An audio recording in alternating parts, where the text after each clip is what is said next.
Kabupaten Belitung, kita mengenalnya dari cerita di buku Laskar Pelangi, suatu daerah yang berbatasan dengan pantai yang banyak melahirkan tokoh-tokoh nasional negeri ini. Adalah Profesor Dr. Yusril Ihza Mahendra, ahli hukum tata negara terkemuka di Indonesia, lahir di Kampung Lalang, Manggar, Kabupaten Belitung, 5 Februari 57 tahun silam. Kampung Lalang Manggar, tempat Yusril menghabiskan masa kecilnya, adalah sebuah kampung yang berbatasan dengan pantai, di mana sebagian besar penduduknya berprofesi sebagai nelayan.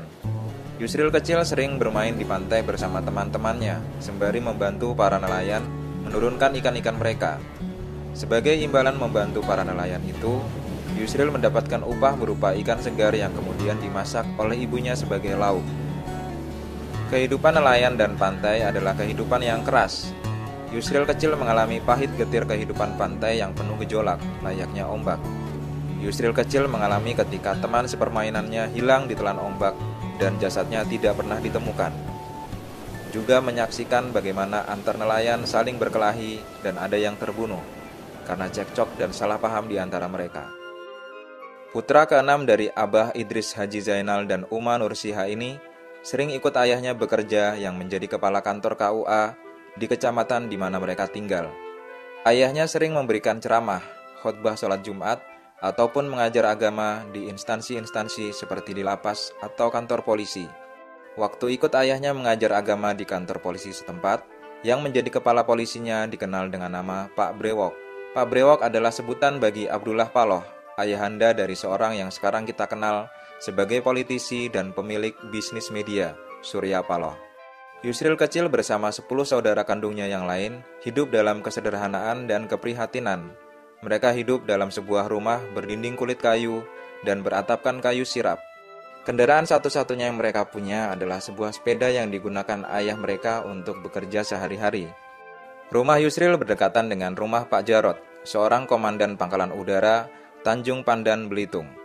Yusril kecil sering bermain-main di halaman rumah Pak Jarot yang ukurannya luas dan terbuat dari beton. Pak Jarot sendiri adalah ayahanda dari Eros Jarot dan Slamet Raharjo, sutradara dan aktor besar dalam perfilman Indonesia.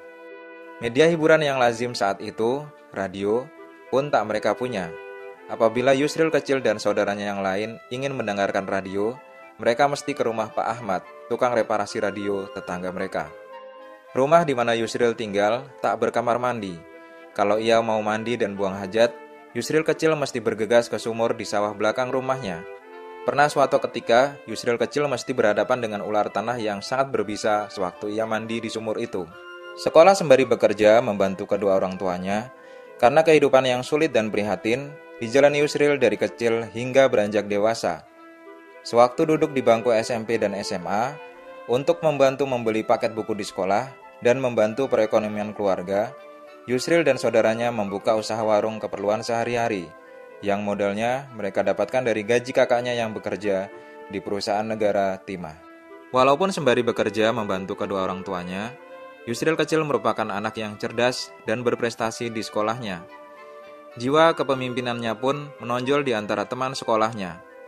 Oleh teman-teman di sekolahnya, ia dipercaya menjadi ketua kelas dan ketua OSIS di bangku SMP dan SMA. Yusril kecil tumbuh ditempa oleh disiplin pendidikan agama sang ayah. Ayahnya lah yang mengajari Yusril piawai membaca Al-Quran, yang kelak menjadi bekal Yusril dewasa, mengajari jamaah Masjid Agung Al-Azhar Kebayoran Baru, belajar baca Al-Quran sewaktu ia merantau di Jakarta. Abah Idris Haji Zainal sang ayah pula lah yang menulari Yusril kecil gemar membaca dan menjadi kutu buku. Koleksi buku sang ayah cukup lengkap, meliputi buku-buku berbahasa Indonesia, Arab, Belanda, dan Inggris. Dari aktivitasnya menemani ayahnya membacalah, Yusril kecil bisa membaca dan menulis sebelum usianya cukup untuk masuk sekolah. Pengaruh keagamaan sang ayah cukup kuat pada diri Yusril. Pandangan keislaman sang ayah yang modern dan rasional menular pada pemikiran Yusril kemudian. Ayahnya yang selalu menjadi rujukan masyarakat untuk masalah-masalah hukum dan keagamaan mendorong minat Yusril untuk mendalami ilmu hukum dan mengantarnya kemudian menjadi ahli hukum terkemuka di negeri ini.